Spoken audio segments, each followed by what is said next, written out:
Rivals 2 has a character balance problem. Oh, no, wait, I read that wrong. Rivals 2 has a character balance discourse problem. Yeah, no, that makes way more sense. Got it. And the thing is, this isn't unique to Rivals. It's just the way gaming discussions go now, especially for anything competitive. Anytime a new game comes out, the very first thing people want to know isn't, how does this mechanic work? It's, what's the tier list? And honestly, I don't begrudge them. People only ask about character power levels, the who's the best, who's the worst conversations, when they actually care. If someone truly didn't care about a game, they wouldn't be 7 comments deep in a discussion thread arguing about it. It's fun to talk about fighting games on this level, and for a lot of people, this is their intro to analyzing a game on a deeper level. The problem with this, though, is twofold. One, month 1 tier lists just don't mean jack squat. And, more importantly, 2, none of you are even arguing about the same thing. The beginning of a game's life is one of the most exciting times to be involved in a community. And Rivals 2 is at peak new game hype right now. The thing is, this is also when we have the most to learn about a game. I'm seeing threads pop up about new character tech, combo optimizations, and edge guarding flowcharts on the daily. And what we think might be too strong right now might be trivial in 5 months. And something that seems weak might just need more time to fully explore. There's so much that needs to be developed still before we can get a real look at how things are shaking out. It's a bit easier to talk about character balance in a game like Melee, where there's been over 20 years of unpatched gameplay to dissect. If you want to know about Falco versus Samus, great. There's literally decades of matchup knowledge and discussion to learn from. But even Rivals 1 vets are lying to you if they say they know a matchup in Rivals 2. Even if they are both characters from the original game, the addition of shields, grabs, new moves, engine changes, stage tweaks, character frame data, I mean, yeah, we've got a foundation to work off of, but there's no denying that everything is different. And then the game gets a patch. Melee and alt folks, it's time to learn about what it's like to play a game with dev support. FGC friends, you actually get this already. One patch can change a core engine mechanic, like we've already seen during the beta with crouch canceling. Multiple times, actually. Or it could buff a low tier, address a character pain point, or just tell you that we're all bad and the character is fine, actually. Roll the cake patch note. All this to say, Rivals 2 is going to change drastically from month to month. Rivals 1 early access had some terrifying design decisions, and straight up plays like a different game than what we have now. Luckily though, the dev team now has years of balancing experience under their belts, so I don't expect anything as egregious as permanent super clone.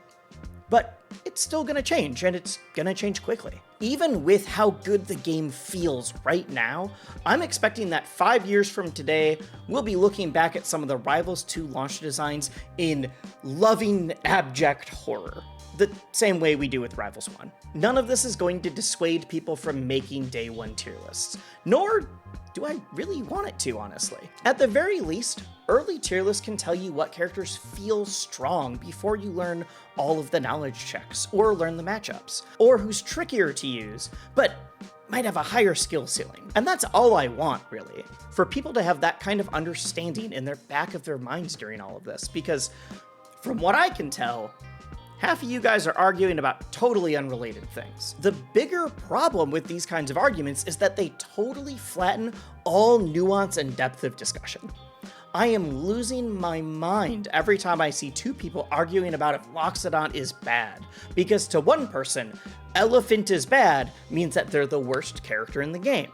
And to the other, Elephant is bad means unviable garbage character who should never be picked up if at all you are trying to win. And guess what?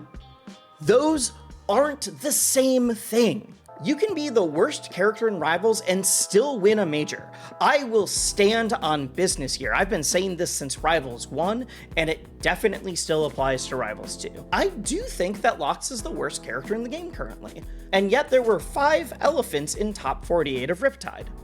Those facts can exist at the same time, but I hear you. Wisely is a paid Aether agent. He's got the Dan dollars. This is propaganda. He's not a top player either. What would he know? So here it is from ZB, one of the top players in the world right now. Can you win a tournament with them? Always yes, usually yes, and sometimes yes. These characters aren't bad by any means. You can still win with them. He's not denying that other characters aren't better, but just that the worst characters aren't awful. But Forsburn sucks. His kill setups aren't consistent, Clone isn't threatening, his recovery is atrocious unless he can get smoke out, and sometimes not even then, but like...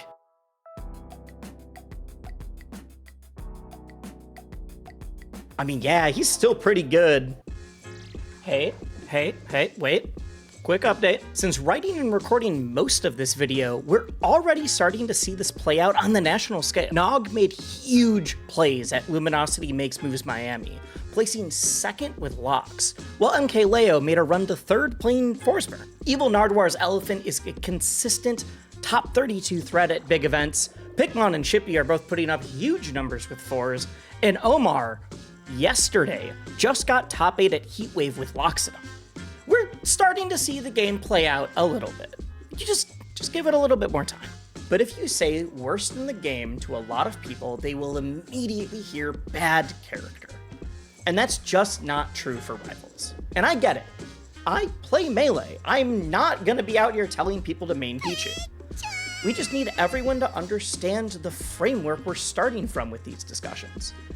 And unfortunately, I know that'll never happen. So here I am, making a YouTube video instead. And also, if you consider the lifetime of Rivals 1, we've literally gone through this entire cycle there too.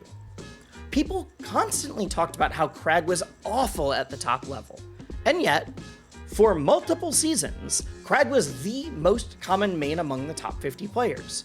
And every single character was represented in the top 52. People said that Forsburn was bad, until Cake became the most dominant player the game had ever seen, winning 10 majors in a row before Sego could take him down. But then suddenly the discourse was, Forz is too good, he needs to be nerfed. The Aether team has experienced crafting games that are shockingly well balanced.